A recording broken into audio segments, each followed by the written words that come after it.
అసలు మీరు ఏ ధర్మం పాటిస్తారు? అసలు మీకన్నా స్పష్టత ఉందా లేదా దీని మీద? మీరు సమాధానం చెప్పండి దీనికి. మీరు సమాధానం చెప్పండి. మీ కుటుంబ సభ్యులే సనాతన ధర్మాన్ని ఆచరించినటువంటి వారిని మీరు పెట్టుకొని సనాతన ధర్మం గురించి, హిందూ ధర్మం గురించి మీరు ఉపన్యాసాలు ఇవ్వడం ఏంటి? దీనికి మీరు సమాధానం చెప్పండి.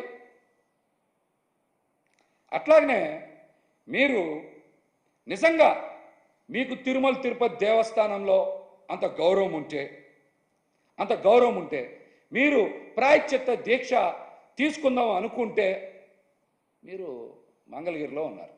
ఎక్కడ తీసుకోవాలి? తిరుమల తిరుపతి దేవస్థానం నిర్మించినటువంటి అమరావతిలో వెంకటేపాలెంలో ఉండేటువంటి ఆలయంలో మీరు దీక్ష తీసుకుంటే బాగుండేది. కానీ ఒక ప్రైవేట్ టెంపుల్, దశావతారం టెంపుల్కి వెళ్ళి మీరు దీక్ష తీసుకున్నారు. దీని అర్థం ఏంటి చెప్పండి మీరు? ఇది రాజకీయ దీక్ష, రాజకీయ అవసరాలను బట్టి దీక్షలు చేస్తారా? చెప్పండి, మీరు చెప్పండి దీనికి సమాధానం. తిరుమల తిరుపతి దేవస్థానం గురించి పదే పదే మాట్లాడి ఆవేదన వ్యక్తం చేసేటువంటి మీరు అమరావతిలో వెంకటేపాలెంలో టీటీడీ టెంపుల్కి వెళ్ళొచ్చు కదా, అక్కడ దీక్ష తీసుకోవచ్చు కదా. దశావతారం టెంపుల్కి ఎందుకు వెళ్ళాలి? మీరు ఎందుకు వెళ్ళాలి? దీనికి స్పష్టంగా సమాధానం చెప్పండి ముందు.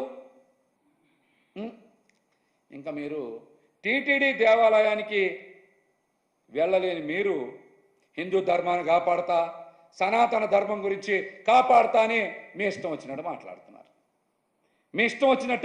మాట్లాడుతున్నారు.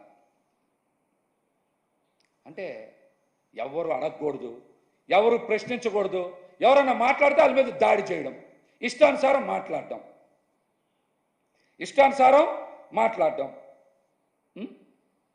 ఇదేం పద్ధతి? అసలు మీరు మత విశ్వాసాలను అడ్డం పెట్టుకొని మత విద్వేషాలు రెచ్చగొట్టేలాగా మాట్లాడుతున్నారనే అనుమానం అయితే ఈరోజు రాష్ట్ర ప్రజలందరూ కూడా కలుగుతూ ఉంది.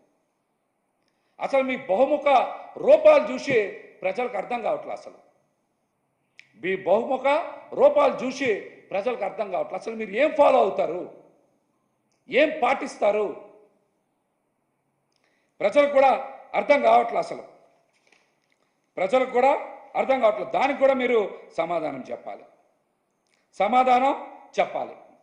గతంలో అనేక సందర్భాల్లో మీరు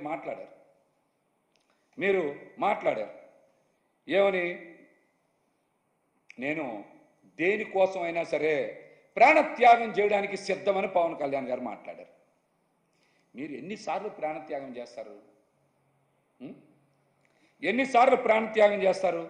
ఒకసారేమో ప్రజారాజ్యం గురించి ప్రాణత్యాగం చేస్తా అన్నారు.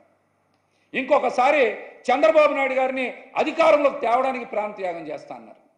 ఇంకొకసారి చంద్రబాబు నాయుడు గారిని అధికారం నుంచి దింపడానికి ప్రాణత్యాగం చేస్తా అన్నారు.